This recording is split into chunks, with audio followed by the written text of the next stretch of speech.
Hello everyone, नमस्कार। स्वागत है आप लोगों क्लासेस के बीए प्लेटफॉर्म पर। दोस्तों, बीए फर्स्ट ईयर में राजनीतिक विज्ञान के प्रश्न पत्र एक पर डिस्कशन हमारा चल रहा था, जिसमें हमने इस दबाव समूह पर हमारा डिस्कस चल रहा था, जिसमें हम इसका एक भाग कंप्लीट कर चुके हैं। फर्स्ट भाग में चूंकि लेक्चर काफी लंबा हो रहा था, इसलिए हमने इसको दो भागों में तोड़ा था दोस्तों।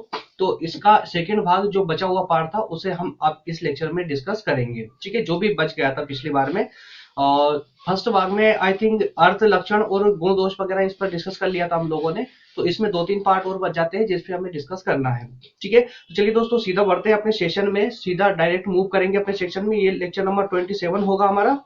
ठीक है, और प्लेलिस्ट से अपने जो भी अपने सब्जेक्ट के अनुसार जो भी आपको चाहिए वो या प्लेलिस्ट से अपने लेक्चर ले सकते हैं। और इसके अलावा व्हाट्सएप नंबर डिस्प्ले हो रहे हैं। टेलीग्राम पर लोधा क्लासेस नाम से ग्रुप है, उसे ज्वाइन करेंगे तो क्लास नोट्स आपको सभी वहीं से प्राप्त हो जाएगी। ठीक है, तो दोस्तों इसमें हम अभी तक हम इसमें 3 पॉइंट डिस्कस कर चुके थे। एक सेकेंड। अर्थ, परिभाषा और लक्षण एवं विशेषताएं, ये 3 डिस्कस हमारा कंप्लीट हो चुका था।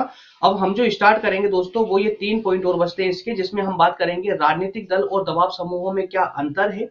इसके अलावा दबाव समूह के द्वारा कौन कौन से अपने कार्य को करने के लिए कौन कौन से साधन अपनाए जाते हैं। और इसके अलावा दबाव समूहों का महत्व क्या है हमारी भारतीय राजनीति में, इस पर भी हम डिस्कस करेंगे। तो ये 3 पॉइंट हमारे बच गए थे दोस्तों। तो सीधा हम डायरेक्ट मूव करेंगे अपनी लास्ट स्लाइड पर, जहां से हमने लास्ट क्लास में लेक्चर छोड़ा था। चलिए, तो इन सब पे डिस्कस हमारा हो चुका है। अगर अभी तक आपने पहले भाग को नहीं देखा है ना, तो इस भाग को देखने से तो बहुत ज्यादा आवश्यक है, पहले वो भाग देखना ही है आपको। अगर आप पहला भाग इसका देखेंगे दबाव समूह का, उसके बाद ही आपको ये भाग समझ आएगा, अन्यथा आपको कुछ भी समझ नहीं आने वाला है इसमें, याद रखिएगा। डिस्क्रिप्शन में पहले भाग की लिंक है, जाकर के ले लें। ठीक है, चलिए तो शुरू करते हैं दोस्तों। इसमें हम राजनीतिक दल और दबाव समूहों में अंतर पर डिस्कस करेंगे। राजनीतिक दल और दबाव समूह, जैसा कि हम राजनीतिक दलों के बारे में पहले ही पढ़ चुके हैं, और दबाव समूहों का सामान्य परिचय हम लास्ट लेक्चर में अर्थात इसी के भाग नंबर 1 में डिस्कस कर चुके हैं। अब जो हम बात करेंगे दोनों के बीच में क्या डिफरेंस है, तो इस डिफरेंस को दिखाने के लिए, इस अंतर विशेष को दिखाने के लिए हम यहाँ पर 5 पॉइंटों के माध्यम से इन दोनों के बीच का जो अंतर है उसे भली भांति रूप से समझ पाएंगे और समझ भी लेंगे, एकदम क्लियर हो जाएगा। देखिए, सबसे पहला इसमें संगठन का अंतर, किस प्रकार से ये संगठित होने में दोनों के बीच में डिफरेंस है। और आकार या सदस्यता का अंतर क्या है इसमें, कार्य क्षेत्र का अंतर क्या है, लक्ष्य का अंतर और साधनों का अंतर। तो दोनों के मध्य में कुछ विशेष प्रकार के अंतर पाए जाते हैं। छोटी सी डिस्क्रिप्शन यहाँ पर लिखी हुई है दोस्तों, इसको एक बार पढ़ लीजिए, जिससे आपका कंसेप्ट और क्लियर हो जाएगा। और जो पहली बार इसी पार्ट को देख रहे हैं, सेकंड पार्ट को, उनसे मैं फिर निवेदन कर रहा हूं कि प्लीज इसको देखने से पहले आप इसका पहले भाग को पहले देखिए, उसके बाद ही इस सेकंड भाग पर मूव कीजिए। चलिए, राजनीतिक दल एवं दबाव समूह लोकतांत्रिक राज्य की आवश्यक तत्व है, जिनके बिना शासन की सफलता संदिग्ध है। फिर भी इनका संविधान में कोई स्थान नहीं होता है। इन दोनों के प्रमुख अंतरों को इस प्रकार समझा जा सकता है, जैसे कि ये 5 पॉइंटों के माध्यम से।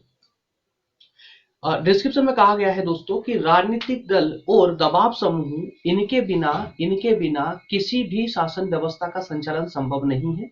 और जिस शासन व्यवस्था के अंदर, वैसे तो विश्व में ऐसा कोई शासन व्यवस्था है नहीं जहां पर दबाव समूह नहीं पाए जाते हो, लेकिन जिस शासन व्यवस्था में भी दबाव समूह नहीं पाए जाते, वहां पर उचित रूप से या मतलब कहें कि जो राजनीतिक दल होते हैं या राजनीतिक शासन व्यवस्था जो संचालित होती है, वही जो है एक संदिग्ध नजर से उसको देखा जाता है। क्यों?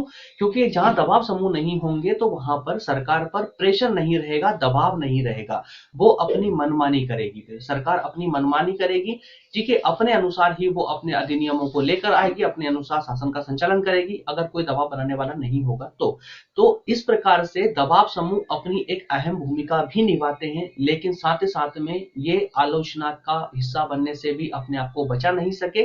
दबाव समूह भी आलोचना के एक हिस्से, इनकी आलोचना भी संभव है, वो आलोचना भी हम देखते चलेंगे। चलिए, तो वन बाय वन करके दोस्तों दोनों के मध्य में अंतर को हम समझते चलते हैं। संगठन की जहां हम बात करते हैं, तो आपको स्वयं पता है, जो हमने कल भी डिस्कस किया था कल के भाग में, कि राजनीतिक दल जो संगठित होते हैं दोस्तों, वो उनका आकार काफी बड़ा होता है। उनका आकार काफी बड़ा होता है। क्यों होता है? क्योंकि वो सार्वजनिक हित उनका उद्देश्य होता है। किसका? राजनीतिक दलों का। तो राजनीतिक दलों का उद्देश्य क्या होता है, सार्वजनिक हित होता है, अर्थात पूरे राष्ट्र का हित होता है। जबकि वहीं जो दबाव समूह होते हैं, दबाव समूहों का जो मेन उद्देश्य होता है वो क्या होता है, अपने जिस संगठन के माध्यम से वो दबाव समूह बना है, सिर्फ उसी के हितों को परिलक्षित मतलब उसके हित ही उसके लिए सर्वोपरि होते हैं। अपने हितों के चारों इर्द गिर्द ही वो उनके उद्देश्य घूमते रहते हैं। ठीक है, इस कारण से दबाव समूह की जो सदस्यता होती है वो सीमित होती है। राजनीतिक दलों की सदस्यता व्यापक होती है, अर्थात ज्यादा होती है। तो राजनीतिक दल संगठित होना, राजनीतिक दल का एक पेन लेते हैं, राजनीतिक दल का संगठित होना अनिवार्य है, जबकि दबाव समूह संगठित हो यह आवश्यक नहीं है। तो दबाव समूह संगठित भी हो सकते हैं और असंगठित होकर अर्थात बिखरे हुए कार्य क्षेत्र के अनुसार भी अपना कार्य कर सकते हैं। ठीक है, नेक्स्ट है दोस्तों इसमें आकार व सदस्यता का अंतर। ये आप समझ चुके हैं, भाई राजनीतिक दलों का आकार ज्यादा व्यापक होगा। क्यों होगा? क्योंकि वो पूरे राष्ट्र की नीति का संचालन करेंगे, उनका उद्देश्य ही सार्वजनिक हित होता है। वहीं दबाव समूह का उद्देश्य सिर्फ स्वयं का हित होता है। ठीक है ना, जिस उद्देश्य के लिए उनका अस्तित्व जो जिनके उद्देश्य के लिए वो दबाव समूह संगठित हुए हैं, बने हैं, उनका उद्देश्य उसी अपने जो हितों के लेकर के जो उनका निर्माण हुआ है, उन्हीं हितों की पूर्ति मात्र उनका उद्देश्य होता है। इस कारण से उनकी जो सदस्यता होती है वो छोटी होती है, अर्थात कि वही व्यक्ति दबाव समूह के संगठन में शामिल होते हैं जिनका हित उससे संबंधित होता है, दबाव समूह से संबंधित होता है। तो राजनीतिक दल बहुत बड़े आकार के होते हैं, जबकि दबाव समूह छोटे और बड़े किसी भी आकार में हो सकते हैं। कार्य क्षेत्र का अंतर, तो राजनीतिक दलों का कार्य क्षेत्र संपूर्ण राष्ट्र हो सकता है, जबकि दबाव समूहों का कार्य क्षेत्र सिर्फ अपने जहां तक उसके हित सीमित है वहीं तक उसका क्षेत्र होगा। अतः राजनीतिक दलों का कार्य क्षेत्र अधिक व्यापक होगा और क्योंकि राष्ट्रीय हित से संबंधित सभी समस्याओं का उससे संबंध होता है, इसके विपरीत दबाव समूह का संबंध एक वर्ग विशेष तक ही सीमित होगा, एक वर्ग विशेष तक सीमित होगा। ठीक है, चलिए नेक्स्ट पर देखेंगे दोस्तों लक्ष्य का अंतर। तो दोनों के लक्ष्यों में भी अंतर होता है। जैसा कि आप देखिए, अगर आपने पहला भाग बहुत अच्छे से देखा है ना, मैं इसको स्पीड से क्यों ले रहा हूं, क्योंकि हमने पहले भाग पर इतना ज्यादा डिस्कस कर लिया है कि अब इस पर ज्यादा समय देने की आवश्यकता ही नहीं है ना। तो जो इनका उद्देश्य लक्ष्य है, भाई राजनीतिक दलों का लक्ष्य क्या होगा, पूरे देश का विकास करना, सार्वजनिक हित को सर्वोपरि रखते हुए पूरे राष्ट्र का विकास करना। जबकि दबाव समूह का लक्ष्य क्या होगा, भाई अपने हित विशेष की पूर्ति करना। ठीक है, तो ये सब आप पढ़ते रहना इसमें स्लाइड में। और साधनों का अंतर, तो भाई राजनीतिक दल जो है वो संवैधानिक साधनों का प्रयोग करेंगे। संवैधानिक साधनों अर्थात कि वो नियम को, जो रूल संविधान के द्वारा जो रूल बताए गए हैं, जो नियम बताए गए हैं, उन नियमों को फॉलो करते हुए आगे बढ़ेंगे और अपने उद्देश्यों की प्राप्ति करने का प्रयास करेंगे। जबकि दबाव समूह जरूरी नहीं है कि वो संवैधानिक साधनों का ही प्रयोग करे, आवश्यकता पड़ने पर वो अनुचित असंवैधानिक साधनों का प्रयोग भी कर सकते हैं। कौन? दबाव समूह। ठीक है ना। तो राजनीतिक दल अपने उद्देश्यों को प्राप्त करने के लिए उचित संवैधानिक तथा नैतिक तरीके ही अपनाते हैं, जबकि दबाव समूह संवैधानिक और असंवैधानिक दोनों प्रकार के साधनों का प्रयोग वो कर सकते हैं। क्लियर हुआ? तो दोनों के मध्य में दोस्तों हमने अंतर के तहत 5 पॉइंटों को माध्यम से इन दोनों के बीच में अंतर देखा, जो कि एकदम आसान थे, एकदम बेसिक थे, जिन्हें अगर आपको ये पॉइंट याद नहीं भी रहेंगे ना, तो आपने अगर इस लेक्चर को बहुत अच्छे से देखा है, फर्स्ट भाग से लेकर सेकंड भाग दोनों को अगर बहुत अच्छे से देख लिया, तो आपको आवश्यकता नहीं पड़ेगी इन पॉइंटों को याद रखने की। आप स्वयं से उन दोनों के बीच में डिफरेंस कर पाएंगे, स्वयं कर पाएंगे। ठीक है, चलिए नेक्स्ट पॉइंट है दबाव समूह द्वारा अपनाए जाने वाले साधन या तरीके। तो अभी जस्ट इससे पहले की स्लाइड में हमने क्या देखा था कि दबाव समूह असंवैधानिक और संवैधानिक दोनों प्रकार के साधनों का प्रयोग कर सकता है। वहीं अब हम सिर्फ और सिर्फ इसके साधनों की बात करेंगे, किस किस प्रकार के ये साधन अपनाता है। कौन? दबाव समूह। दबाव समूह अपने हितों की पूर्ति के लिए, या कहें कि सरकार पर दबाव बनाने के लिए, या अपने कार्य के संचालन के लिए किस किस प्रकार के साधनों का प्रयोग करता है, उस पर हमें डिस्कस करना है, जिसके तहत ये 6 पॉइंट में आप लोगों के लिए लेकर आया हूं, जो कि एकदम इजी और आसान है। सिर्फ समझते चलना, रटना इसमें कुछ भी नहीं है, रटने की कोई आवश्यकता नहीं है। तो दबाव समूह का अर्थ अगर आपको बहुत अच्छे समझ आया है, तो फिर ये सारे लेक्चर तो बस यूं मान लीजिए एक तरह से एकदम इजी है यार, कुछ भी इसके अंदर नहीं है ऐसा जो हमें याद रखने की आवश्यकता पड़े, क्योंकि इसके अर्थ को अगर समझ लेंगे तो आप अपने आप से इन सभी पॉइंटों को डेवलप कर पाएंगे, क्रिएट कर पाएंगे। चलिए सबसे पहले इसमें बात करेंगे लॉबिंग की। तो दोस्तों यहाँ पर कुछ मेरे दोस्त हैं जिनको लॉबिंग के बारे में नहीं पता है, तो उसके लॉबिंग का अर्थ भी हम यहाँ समझ लेंगे, और लॉबिंग का सहारा लेकर ही ये अपने नीतियों को, अपने कार्यों को अंजाम देते हैं। ठीक है। नेक्स्ट है प्रचार के साधन। भाई प्रचार के द्वारा भी ये अपना कार्य करते हैं, अपने प्रचार के साधनों का भी ये इस्तेमाल करते हैं अपना कार्यों के लिए। आंकड़ों का प्रकाशन, भाई जो इन्होंने पूरे वर्ष भर क्या क्या कार्य किया, कितना अचीवमेंट किया, कितना खर्च किया, इनको कितनी आय हुई, ये सब इन आंकड़ों का भी ये प्रदर्शन करते हैं, पब्लिक को दिखाते हैं, जिससे कि पब्लिक का भरोसा इनके ऊपर बना रहे। ठीक है। सेमिनार का आयोजन, जनता को अपने पक्ष में करने के लिए ये जो है सेमिनार का आयोजन भी करते हैं, बड़ी बड़ी सभाओं का आयोजन भी करते हैं। रिश्वत तथा अन्य उपाय, दोस्तों ये अपने कार्यों को अंजाम देने के लिए ये संवैधानिक और असंवैधानिक दोनों प्रकार के साधनों को अपनाते हैं। तो इसी के साथ में असंवैधानिक साधनों के अंतर्गत कौन आ जाएगा दोस्तों, ये रिश्वत देना, अर्थात कि ब्लैक में कार्य करवाना, अर्थात अनुचित रूप से जितने भी कार्य हो सकते हैं वो सबके सब कार्य असंवैधानिक तरीकों में आएंगे। तो ये रिश्वत अपने कार्यों को करवाने के लिए रिश्वत देने से भी नहीं हिचकते हैं। ये कैसा भी असंवैधानिक कार्य होगा, बस उनको उनके कार्य से मतलब है, कार्य होना चाहिए उनका। ठीक है। और लास्ट में अगर कोई सा भी इनका तरीका कार्य नहीं आता है, तो फिर ये जो है सरकार के विरुद्ध न्यायालय की शरण में लेते हैं, अर्थात न्यायालय में भी अपनी याचिका दायर करते हैं। तो चलिए एक एक करके शॉर्ट में फटाफट इसको खत्म कर लेते हैं, फटाफट समझ लेते हैं। दोस्तों लॉबिंग का मतलब क्या होता है, जरा लॉबिंग को समझ लीजिए आप। लॉबिंग का मतलब देखिए, पहले सबसे पहले व्यवहारिक रूप से इसको समझ लीजिए, लॉबिंग होता क्या है। लॉबिंग का मतलब होता है दोस्तों, लॉबिंग का मतलब हो जाएगा इसके अंतर्गत कि किसी भी सरकार में, किसी भी सरकार, देखिए सरकार चाहे कोई सी भी हो, किसी भी देश की सरकार हो, माफ करना, किसी भी राजनीतिक दल की सरकार होगी, एक सेकंड रुकिएगा।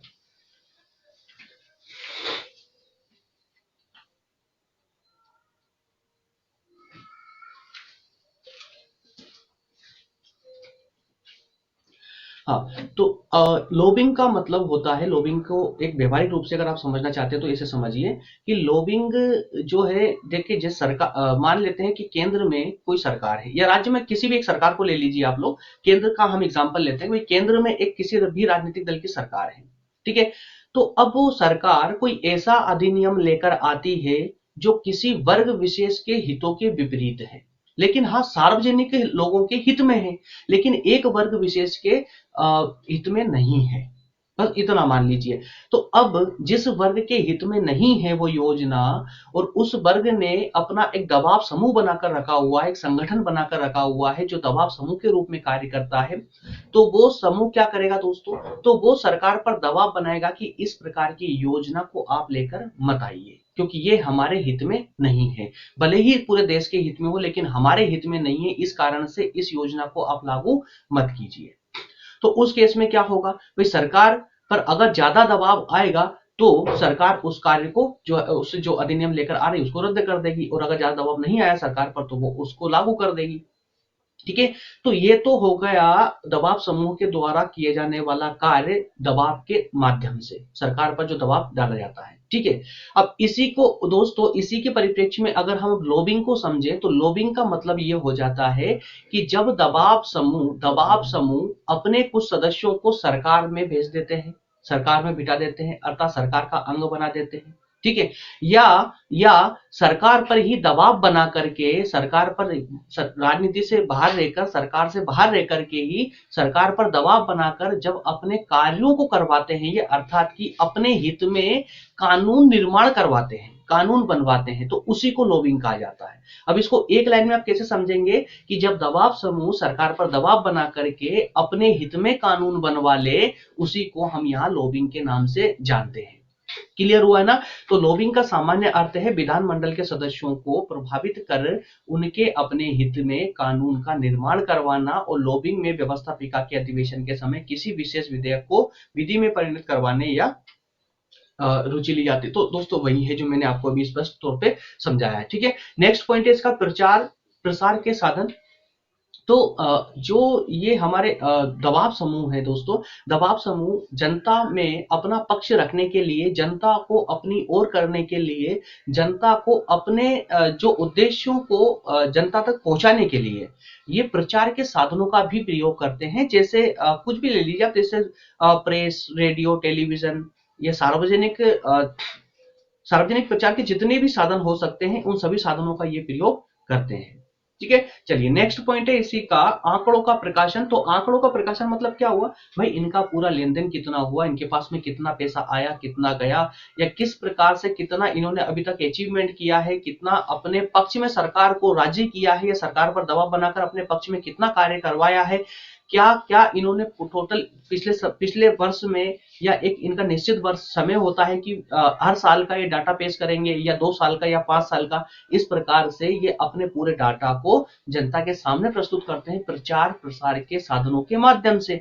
उसी को हम बोलते हैं आंकड़ों का प्रकाशन। तो ये आंकड़ों का प्रकाशन करने के पीछे इनका उद्देश्य क्या होता है कि भाई जनता को ये विश्वास दिला सके कि हम उचित रूप से कार्य कर रहे हैं, हम सिर्फ और सिर्फ अपने हित में नहीं बल्कि जनता के हित में भी कार्य कर रहे हैं। तो ऑल ओवर ये अपना कार्य करवाने के लिए जनता को अपने हित में करना चाहते हैं। ठीक है, जिससे उनकी अधिक से अधिक संख्या बढ़े।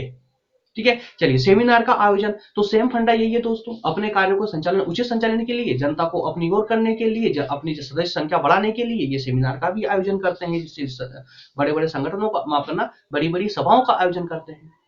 ठीक है ना, रिश्वत या अन्य उपाय, तो ये अपने कार्य को करवाने के लिए रिश्वत देने से भी नहीं हिचकते हैं, ये पूरी तरह असंवैधानिक साधनों का भी प्रयोग कर सकते हैं अपने कार्यों को करने के लिए, अपने उद्देश्यों की पूर्ति के लिए। क्यों कर सकते हैं, क्योंकि भाई ये जरूर थोड़ी ना कि संगठित हो, जरूर थोड़ी ना कि ये वैधानिक ही हो, है ना, ये तो अवैधानिक भी हो सकते हैं।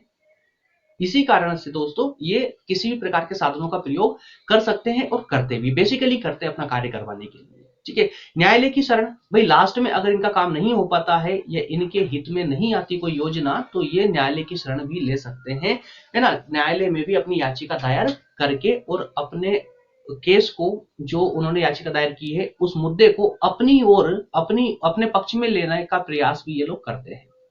ठीक है, चलिए तो ये थे इनके साधनों का तरीका, कौन कौन से साधन ये अपनाते हैं। नेक्स्ट स्लाइड में दोस्तों अब हम इसके बात करेंगे कार्य और महत्व की, कि इनके क्या क्या कार्य और महत्व है। तो इसके अंतर्गत हम 6 पॉइंटों के माध्यम से इसे हम कंप्लीटली समझ लेंगे दोस्तों। और इसमें 6 पॉइंट है आपके सामने, आपको डिस्प्ले हो रहे हैं। ये 6 पॉइंट है लोकतंत्र की अभिव्यक्ति का साधन। तो देखिए, दबाव समूह के कार्य और महत्व। तो भाई दबाव समूह का कार्य क्या, बेसिकली जो कार्य हो, मेन कार्य है वो कार्य क्या है। दूसरी बात, इनका महत्व क्यों है, किसी भी राजनीति में किसी भी देश में इनका महत्व क्यों है। तो उसके लिए देखिए, लोकतंत्र की अभिव्यक्ति का साधन अगर ये सही रूप से संगठित हो जाए और सही रूप से अपना कार्य करे, तो दोस्तों दबाव समूह से बड़ा कोई भी लोकतंत्र को प्रकट करने वाला कोई साधन नहीं है। दबाव समूह क्यों, क्योंकि दबाव समूह पर किसी का और किसी और का दबाव नहीं होता है, वो स्वतंत्र प्रकृति के रूप में कार्य करते हैं। किसी सरकार का, किसी राजनीतिक दल का, किसी का दबाव नहीं होता है इस पर, ये स्वतंत्र प्रकृति के रूप में कार्य करते हैं। इस कारण से ये लोकतंत्र को और ज्यादा मजबूत बनाने का कार्य कर सकते हैं। तो कैसे करेंगे वो हम आगे इसके डिटेल में समझने का प्रयास करेंगे। और शासन को सूचित करना, भाई शासन जो कार्य कर रहा है उस पर दबाव बनाते हुए शासन को सूचित करेगा कि आप ये कार्य करें और ये ना करें, इस प्रकार का ये अहम कार्य होता है इसका। ठीक है, शासन को प्रभावित करने वाले संगठन ये शासन को प्रभावित करते हैं, बेसिकली आप जानते हैं। सरकार की निरंकुशता पर सीमा, जब सरकार पर ये दबाव बनाते हैं तो सरकार की जो निरंकुशता है या स्वेच्छाचारिता है, जो अपने मन मर्जी से कार्य करने की प्रवृत्ति सरकार के अंदर पाई जाती है, उस पर ये अंकुश लगाती है, उसको रोकती है, उस पर नियंत्रण करती है। ठीक है ना, समाज व शासन के संतुलन करता है, ये समाज और शासन दोनों में संतुलन बनाए रखते हैं। और व्यक्ति व सरकार के मध्य संचार के साधन भी है, व्यक्ति और सरकार के मध्य संचार के साधन भी है। सरकार के कार्य जनता तक रखती है, जनता की इच्छाएं सरकार तक पहुंचाती है। इस प्रकार से ये एक पुल का, एक ब्रिज का कार्य भी करते हैं। तो एक एक पॉइंट के माध्यम से दोस्तों, ज्यादा बड़ा नहीं है, ज्यादा डिटेल बेसिक है, समझेंगे इसीलिए समझ आ जाएगा आपको। अब पढ़ने एक बार पढ़ने में ही आप सब आपको समझ आता रहेगा। देखिए, लोकतंत्र की अभिव्यक्ति का साधन है, भाई दबाव समूह को लोकतंत्र की अभिव्यक्ति का साधन माना जाता है। क्यों माना जाता है, क्योंकि शासन की विशिष्ट नीतियों के पक्ष या विपक्ष में जनमत तैयार करने का कार्य इन दबाव समूह के द्वारा ही किया जाता है। वही सरकार के शासन की जो नीतियां हैं उन नीतियों के पक्ष या विपक्ष में किस प्रकार से जनता को रेडी करना है, ये कार्य कौन करता है? दबाव समूह करते हैं। दोस्तों अभी वर्तमान में अगर हम देखें तो अभी अभी हमारे 3 कृषि कानून बिल जो है वापस लिए सरकार ने। तो देखिए सरकार पहले 3 कृषि कानून बिल लेकर आई, तो किस उद्देश्य से लेकर आई थी? राष्ट्र हित के उद्देश्य से लेकर आई थी, ठीक है ना। लेकिन सरकार पर ये प्रेशर किसने बनाया वापस लेने का? तो वही जो किसान संगठन है दोस्तों, किसान संगठन है, वो किसान संगठन क्या था? ये दबाव समूह ही तो था ये, जिसने सरकार पर फिर से प्रेशर बनाया कि कृषि कानून को वापस लिया जाए। और सरकार इतनी प्रेशराइज्ड हो गई, इतनी प्रभावित हो गई उस संगठन से कि उन्हें सरकार को वो तीनों कृषि कानून वापस लेने पड़े, ठीक है ना। तो इसके अलावा शासन को सूचित करना, तो दोस्तों शासन को सूचित करने का कार्य भी एक सरकार व प्रशासन तभी सफल हो सकता है जब उसके पास सभी प्रकार की सूचनाएं नियमित रूप से प्राप्त होती रहे। तो सरकार को जनता की इच्छाओं से, राष्ट्र की आवश्यकताओं से, राष्ट्र की कमियों से, जनता की आधारभूत आवश्यकताओं से सूचित करने का कार्य जो करते हैं वो दबाव समूह ही करते हैं किसी भी सरकार के लिए, ठीक है। और शासन को प्रभावित करने वाले संगठन, तो ये आप भली भांति जानते हैं कि दबाव समूह का अहम कार्य होता है शासन को प्रभावित करना और उचित कार्य करवाते रहना, उनके अनुसार, दबाव समूह के अनुसार उचित कार्य करवाते रहना, ठीक है। नेक्स्ट है सरकार की निरंकुशता पर सीमा। जैसा मैंने आपको प्रारंभ में ही बताया था, वही सरकार की स्वेच्छाचारिता अर्थात की मनमाने तरीके से कार्य करने की जो उनकी प्रवृत्ति होती है सरकार की, उस पर अंकुश लगाना या उस पर नियंत्रण रखना अहम कार्य होता है दबाव समूहों का, और ये कार्य करती है।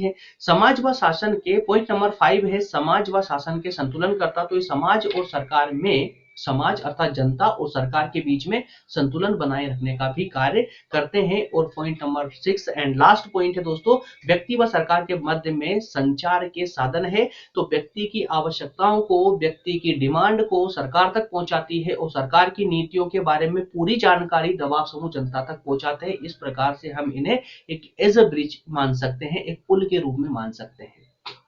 क्लियर हुआ दोस्तों? तो ये 3 पॉइंटों पर हमारा विस्तार से डिस्कस हुआ है। चूंकि इस पर हमने शॉर्ट में अध्ययन इसलिए किया है क्योंकि इसके पहले भाग को हमने बहुत लंबा लिया था दोस्तों, और पूरी डिटेल में हमने इस पर बात की थी, ठीक है ना। इसलिए हमने इस पर ज्यादा वक्त टाइम नहीं दिया है। अगर इस पर भी टाइम देते तो जिन्होंने फर्स्ट भाग को अच्छे से देखा है, जो अच्छे से समझा है, वो यहाँ पर बोर हो जाते हैं, ठीक है। तो मेरी जो एक विशेषता है मेरी, वो यही है कि जहां लगता है मैं वहीं पर टाइम देता हूं, जहां आवश्यकता नहीं होती है वहां पर अनावश्यक रूप से ना अपना टाइम बर्बाद करता हूं ना आप लोगों का टाइम लेता हूं, ठीक है। चलिए दोस्तों, तो नेक्स्ट सेशन में मिलेंगे और नेक्स्ट सेशन होगा हमारा परंपरागत और आधुनिक दृष्टिकोण पर लेक्चर आने वाला है। परंपरागत राजनीति विज्ञान का परंपरागत और आधुनिक दृष्टिकोण, ठीक है। अब चूंकि देखिए आपको पता है दोस्तों, ये दबाव समूह वाला टॉपिक हमारा लास्ट था इस पॉलिटी के अर्थात के संविधान के मूल सिद्धांतों के अंतर्गत, ठीक है। अब जो विभिन्न यूनिवर्सिटियां हैं जैसे राजस्थान यूनिवर्सिटी, उत्तर प्रदेश यूनिवर्सिटी, तो विशेषकर तो अभी फिलहाल राजस्थान यूनिवर्सिटी से 7 से 8 टॉपिक अभी इसी पार्ट में आने बाकी है और 3 टॉपिक अभी उत्तर प्रदेश यूनिवर्सिटियों से आने बाकी है। तो इसे कुल मिलाकर के दोस्तों हम यहाँ पर लगभग 10 से 12 टॉपिकों पर और डिस्कस करेंगे इसी पार्ट के अंदर, ठीक है ना। चलिए तो मिलते हैं दोस्तों नेक्स्ट सेशन में, बहुत जल्दी आने वाला है परंपरागत और आधुनिक दृष्टिकोण पर। तो मिलेंगे दोस्तों नेक्स्ट सेशन पर। और जो भी दोस्त मेरे नए हैं जो पहली बार हमारे इस लेक्चर को देख रहे हैं, उनको बहुत बहुत धन्यवाद लेक्चर के एंड तक बने रहने के लिए। व्हाट्सएप नंबर आप यहां से लेकर अपने डाउट हमारे साथ शेयर कर सकते हैं। टेलीग्राम पर लोधा जी क्लासेस नाम से ग्रुप है, लोधा जी क्लासेस नाम से मैं साइट पर जाता हूँ, जरा देख भी लीजिए आप लोग। तो ये जो ग्रुप है दोस्तों, इस ग्रुप को आप टेलीग्राम पर जाकर के लोधा जी क्लासेस टाइप करेंगे तो जो है लोधा जी क्लासेस टाइप करेंगे दोस्तों, इस प्रकार का आपको लोगो दिखेगा जिस ग्रुप पे, उस ग्रुप को ज्वाइन कर लेंगे तो आपको सभी क्लास नोट्स आपको इसी ग्रुप पर मिलती रहेगी, सभी क्लास नोट्स आपको इसी ग्रुप पर मिलती रहेगी। इसके अलावा आपको सभी जो हमारे लेक्चर डेली लेक्चर होते हैं, डेली अपडेट भी आपको यहीं से प्राप्त होगी। चलिए दोस्तों मिलते हैं नेक्स्ट सेशन में, तब तक आप सभी का बहुत बहुत धन्यवाद, थैंक यू।